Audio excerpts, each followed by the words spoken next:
الحمد لله والصلاة والسلام على رسول الله وعلى آله وصحبه ومن የዛሬ ቆይታችን ፈድሉ አዳኢ ዘካ ዘካን የመስጠት ወይም የመወጣት ያለው ቦታና ደረጃ አስመልክቶ ሲሆን ቁጥር 1 ወይም የመጀመሪያው إن الذين آمنوا وعملوا الصالحات እነዛ ያመኑና መልካምንም የሰሩ وأقاموا الصلاة የአምስት ጊዜ ሰላትንም ያቋቋሙ وآتوا الزكاة ዘካ ግዳጅንም የተወጡ የሰጡ ማለት ነው لهم أجرهم عند ربهم ولا خوف عليهم ولا هم يحزنون ለነሱ ምንዳቸው ጌታቸው ዘንድ አለላቸው ስጋትም ትካዜም የሚባል ነገር የለባቸው ግዳጃቸውን የተወጡ እንደመሆናቸው ይላል አላህ Subhanahu Wa Ta'ala ሱረቱል በቀራ 277 ላይ ማለት ነው።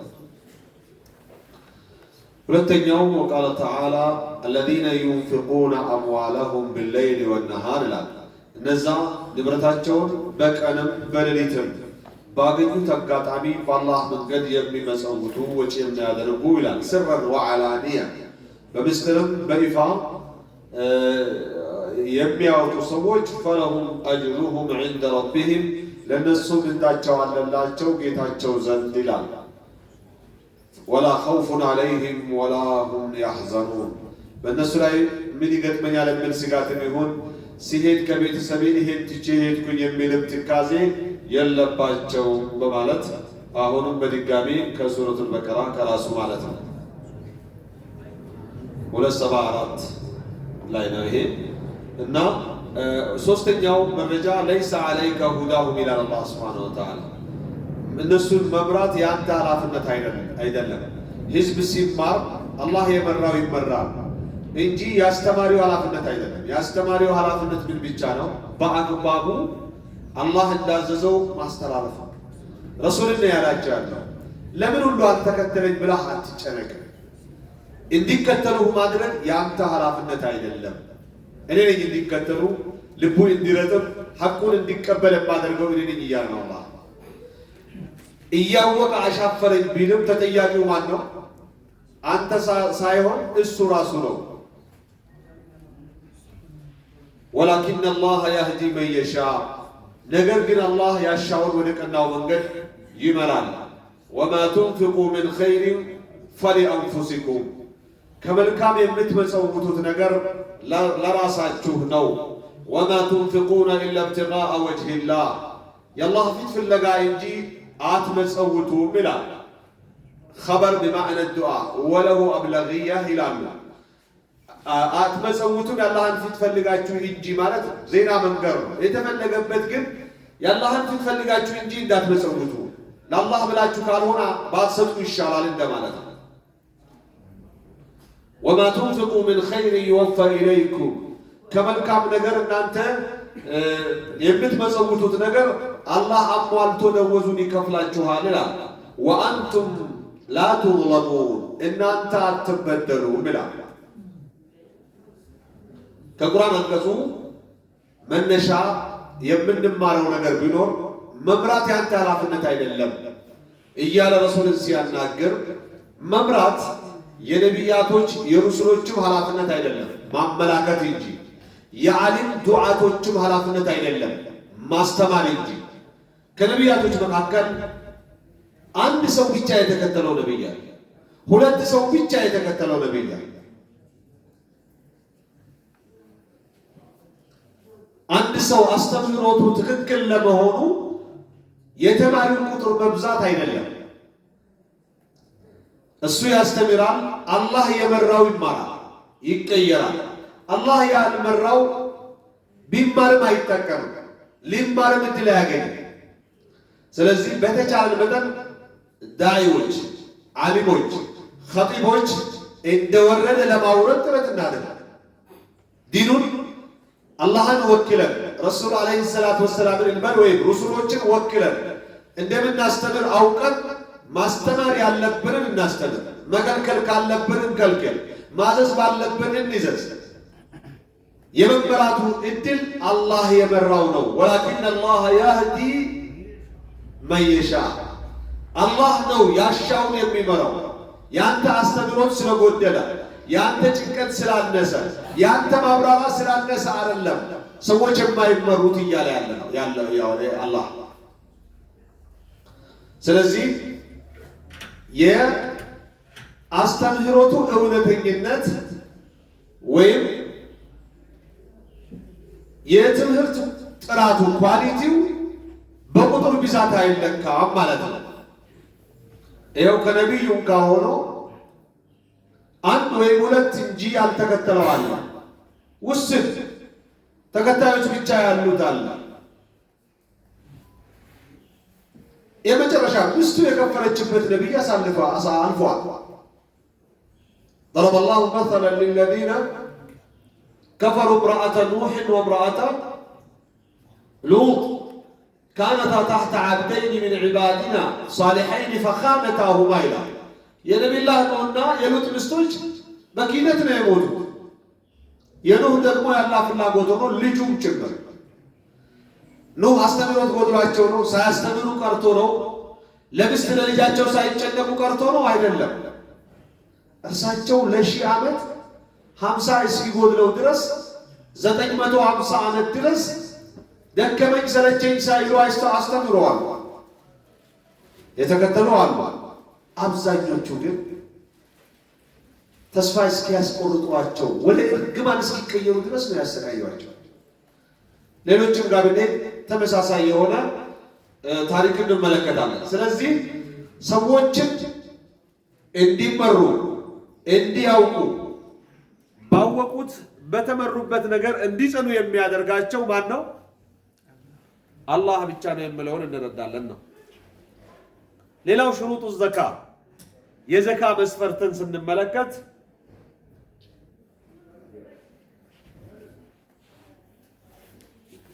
تجب الزكاة في مال الكبير والصغير باواقي ህፃናትም ንብረት ዘካ ግዳጅ እንደሚሆን ነው።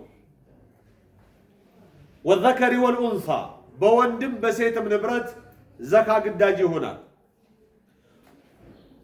والعاقل والمجنون አእምሮ በሚሰራም በእብድም ንብረት ዘካ ግዳጅ ይሆናል። إذا كان المال مستقرا وبلغ نصابا ሀብትነቱ የተረጋገጠ የሱ ከሆነና ቁጥሩ የዘካ ቁጥር ከደረሰ ከእብዱም ንብረት ቢሆን ምን ይወጣል? ዘካ ይወጣል። ከህፃኑም ንብረት ቢሆን ምን ይወጣል? ዘካ ግዳጅነት አለበት። وحال عليه الحول አመት ከዞረበት وكان المالك مسلما حرا እብዱም እንበል ህፃኑ ሴቷም እንበል ወንዱ አዋቂውም እንበል ህፃኑ ምን ከሆነ ሙስሊም ከሆነ ጨዋ ከሆነ ونتائج السائمة وربح التجارة የእንስሶች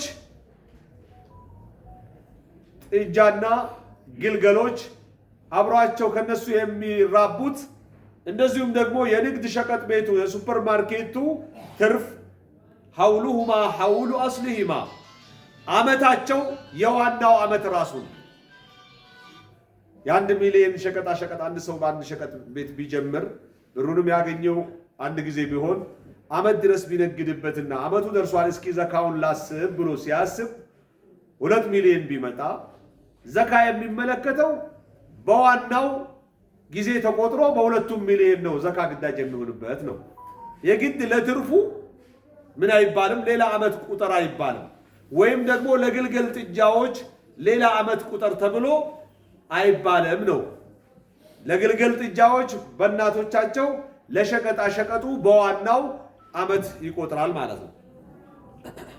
إذا كان نصابا መጀመሪያ ቁጥር የደረሰ ከሆነ የተጀመረበት ንብረት والمعتبر في حولان الحول التاريخي الهجري የአመት መዞር ሲባል ግምት የሚሰጠው አመት ይሄ ሂጅሪ የሆነው ጨረቃዊ አቆጣጠር ነው ማለት ነው። ሁለተኛው الكافر لا تجب عليه الزكاة ከሃዲ ዘካ ግዳጅ አይሆንበትም። وكذا سائر العبادات የተቀሩ ስራተ ጸሎቶችም ልክ እንደዚሁ ሐጁ ጾሙ لكنه يحاسب عليها يوم القيامة ነገር ግን የቂያም ቀን ለምን አልሰራ ተብሎ ኦዲት ይደረጋል። ለምን ከፈርክ? ለምን ሽርክ ሰራ? ለምን አልሰገድክ? ለምን ዘካ አልሰጠህ? ለምን ሐጅ አላደረክ? ለምን ረመዳን አልጾምክ ተብሎ ይጠየቃል። አሁን ግን ሳይሰልም በፊት ቢጾምም አይበቃለትም፣ ዘካ ቢሰጥም ዘካ አይሆንለትም። ለምን? ቀድሞ መስለም አለበት።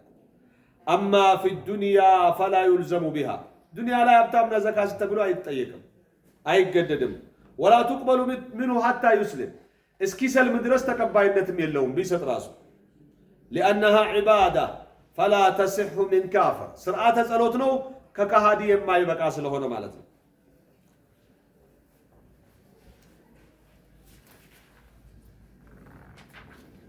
ሌላው ማላ ይሽተረጡ ለሁ ልሐውል፣ አመት መዞር መስፈርት የማይደረግለት ንብረትን ስንመለከት አልኻሪጁ ሚን አልአርድ፣ ከምድር የሚገኝ ማዕድን የአመት መዞር መስፈርት አይደለም። ወነታኢጁ ሳኢማ፣ የእንስሶች ልጆቻቸው ከራሳቸው እኩል ቢያድጉ፣ ወሪቡ ቲጃራ፣ የሸቀጣሸቀጥ ትርፍ፣ እነዚህ ሁሉ የአመት መዞር በእነሱ ሸርጥ አይደለም። ተጅቡ ፊሃ ዘካቱ ኢዛ በለገት ኒሳብ፣ ቁጥር እንደደረሰ ዘካ ግዳጅ ይሆንበታል። ወላ ዩሽተረጡ ለሃ ተማሙ ልሐውል፣ አመት መዞር እንደ መስፈርት አይወሰድም። አማ ሪካዙ፣ መሀይማኖች የቀበሩት ንብረትማ ፈተጅቡ ዘካቱ ፊ ቀሊሊሂ ወከቲር፣ ዘካ ቁጥር ቢደርስም ባይደርስም ዘካ ግዳጅ ይሆንበታል። ያም 1/5 ነው።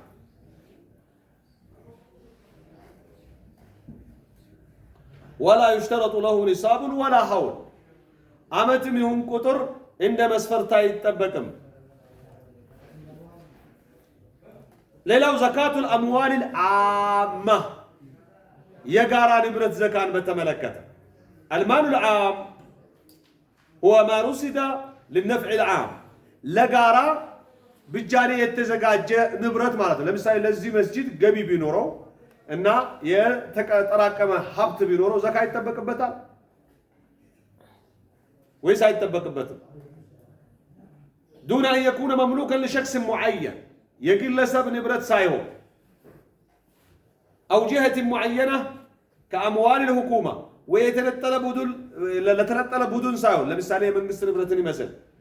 ወአምዋሉ ልጂሃት ልኸይርያ ከጀምዕየት ልብር፣ የበጎ አድራጎት ድርጅቶች ንብረት። ወጀምዕየቱ ተሕፊዝ ልቁርአን ወገይሪሂማ ምን ጂሃት ልብር፣ የህፍዝ ማዕከል ኤንጂኦ ድርጅቶች ቢሆኑ እና የሌሎችም የኸይር ስራ ድርጅቶች። ወልአውቃፍ ወልወሳያ፣ ወቅፎች እና የንዛዜ ንብረቶች አለቲ ተኩኑ አላ ጂሃትን ዓማ፣ ለሁለንትና ለጋራ ብቻኔ የሚውል ከልፉቀራ ወጡላብል ዒልም፣ ለምሳሌ የተናዘዘው ለምስኪኖች ስጡ ብሎ የተናዘዘበት ንብረት ቢሆን፣ ለዓሊሞች መከደሚያ ይሁን፣ ለጣሊበል ዕልሞች መማሪያ ይሁን፣ ለዳኢዎች ትራንስፖርትና የመጓጓዣ የምግብ የቤርጎ መቻ ይሁን ብሎ አንድ ሰው ቢናዘዝ ዘካ ይወጅብበታል ወይስ አይወጅብበትም?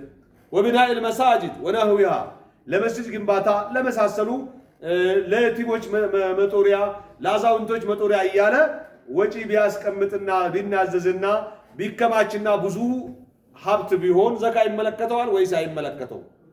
فهذه الأموال العامة لا تجب فيها الزكاة። እነዚህ የጋራ ለጋራ ብቻኔ የተከማቹ ካፒታል ሀብቶች ዘካ አይወጅብባቸውም። ምክንያቱም የእንትና ተብሎ የሚታወቅ አይደለም፣ የጋራ ነው፣ ለባሰበት ለቸገረው የሚውል ነው። لأن من شروط الزكاة أن يكون المال مملوكا ملكا تاما للمعين، ከዘካ መስፈርቶች አንዱ እንትና የሚባል አካል ንብረት ነው የሚባል መሆን አለበት። አካል ተቋም አይደለም። وإذا استثمرت هذه الأموال بالبيع والشراء، ይህ ንብረት በሽያጭ በግዢ እየካበተ ቢሄድ እንበልና ለምሳሌ ይሄ መስጂድ ዋና አስፋልት ሆነና እንበል ዙሪያውን ፎቆችን ሰማይ ጠቀስ ፎቆችን ሰራን፣ መስጂዱን በመሃል ተው ነው የተለያዩ ድርጅቶች ተከራይተው ይሰሩበታል እንበል፣ ገቢ ይገባል። ሩቅ አይደለም፣ ወደፊት ኢንሻአላህ አፓርታማ ብንሰራ ይሆናል። ምን እያወራ ነው እንዳትሉ ነው። ምን እያወራ ነው እንዳትሉ ንያችሁን ካስተካከላችሁ እዚሁ የገቢ ምንጭ መሆን ይችላል። አፓርታማ ብንሰራ ሁሉን ያሟላ ተከራይቶ የሚኖር እንደው ለጀማዓ የሚፈልገው ለልጆቼ እዛው መስጂዱ አፓርታማ መከራየት አለብኝ የሚባል ሰው አይመጣም።